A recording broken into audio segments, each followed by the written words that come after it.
Bonjour à toutes et à tous. Dans le cadre de votre formation de technicien en économie sociale et familiale, on va aborder aujourd'hui un sujet absolument central, le surendettement. Et vous allez voir, ce n'est pas seulement une affaire de chiffres ou de lois.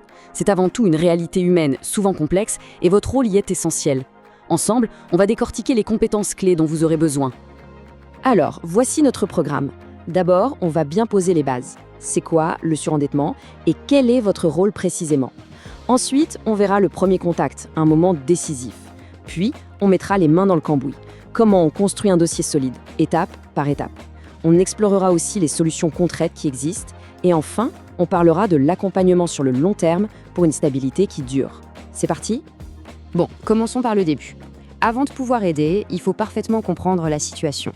Le surendettement, qu'est-ce que c'est au juste ? Et pourquoi vous, en tant que futur TSEF, avez-vous un rôle si déterminant à jouer ? Voilà la définition officielle, celle du Code de la consommation. Décortiquons-la un peu, car chaque mot compte. Impossibilité manifeste, ça veut dire quoi ? Eh bien, ça signifie qu'on n'est pas face à une petite difficulté passagère, mais à une vraie incapacité structurelle à rembourser. Et l'autre point crucial, c'est débiteur de bonne foi. En clair, la personne n'a pas volontairement organisé son insolvabilité. C'est une condition sine qua non pour pouvoir lancer la procédure. Et ça, c'est un point fondamental que vous devez intégrer. Le surendettement, le plus souvent, ce n'est pas le résultat d'une mauvaise gestion. C'est la conséquence d'un accident de la vie, une perte d'emploi, une séparation, un problème de santé. Et regardez les conséquences. Elles ne sont pas seulement financières, elles sont aussi sociales, psychologiques. C'est cette vision globale, à 360 degrés, qui fera de vous un professionnel efficace, capable d'offrir un accompagnement vraiment humain. Allez, on passe de la théorie à la pratique. Parce que derrière chaque dossier, il y a une personne, avec son histoire, ses angoisses, et ce premier contact, c'est vraiment la pierre angulaire de toute la relation d'aide que vous allez bâtir. Pour que ce soit plus concret, prenons l'exemple de Madame Dubois. Sa situation, malheureusement, est assez classique. Un événement imprévu, ou plusieurs, qui viennent faire basculer un équilibre financier qui était déjà fragile. C'est typiquement le genre de situation que vous rencontrerez très très souvent. Vos tout premiers mots peuvent absolument tout changer. Regardez bien la différence. À gauche, on a une phrase qui banalise, qui minimise la souffrance de la personne. Ça peut même être blessant. À droite, l'approche est complètement différente. On valide l'émotion, on rassure et on ouvre la porte au dialogue. L'objectif, il est simple, mais il est essentiel. C'est de créer une relation de confiance, une alliance, dès les premières minutes. Et voilà une petite astuce, une image très puissante pour dédramatiser tout ça. Expliquer que la commission de la Banque de France n'est pas un tribunal qui va juger, mais plutôt un arbitre neutre. Son rôle, c'est de mettre tout le monde, la personne et ses créanciers, autour de la table pour trouver une solution juste. C'est une analogie toute simple, mais croyez-moi, elle change complètement la perception que les gens ont de la démarche. Bon, une fois que ce lien de confiance est établi, on passe à l'étape plus technique, mais elle est indispensable, la constitution du dossier. Ici, votre rôle va être celui d'un guide, quelqu'un de méthodique et de rigoureux. La procédure, elle démarre en 3 temps.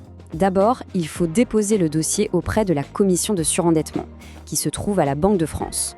Ensuite, il faut remplir le fameux formulaire CERFA, un document officiel qui peut paraître assez complexe. Et enfin, l'étape cruciale, rassembler tous les justificatifs. Chaque étape demande une précision absolue pour que le dossier soit accepté, qu'il soit jugé recevable. Et là, on est au cœur du réacteur. Il faut absolument tout documenter. Les dettes, évidemment, avec les relevés de crédit, les lettres de relance, mais aussi les revenus, les charges fixes comme le loyer et les factures, et bien sûr, la situation familiale.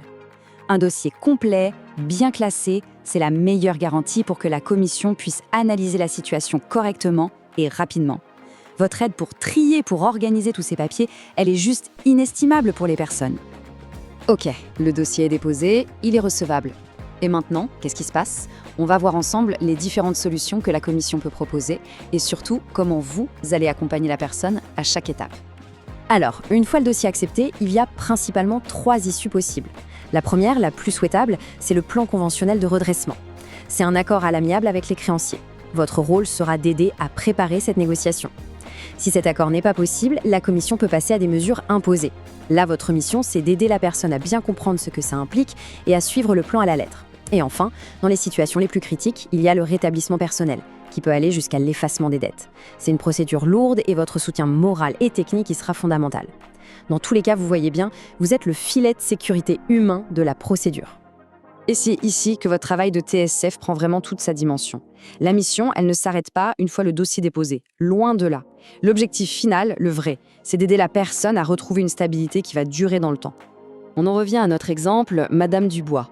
L'accompagnement s'est poursuivi bien après la décision de la commission. Le TSF l'a aidé à déchiffrer les courriers administratifs, parfois complexes, à bien respecter les nouvelles échéances, à comprendre les détails de son plan. C'est ce suivi dans la durée qui a permis non seulement de régler la crise, mais surtout de redonner à Madame Dubois les clés de sa propre autonomie financière. Et on va terminer sur cette question pour ouvrir la réflexion.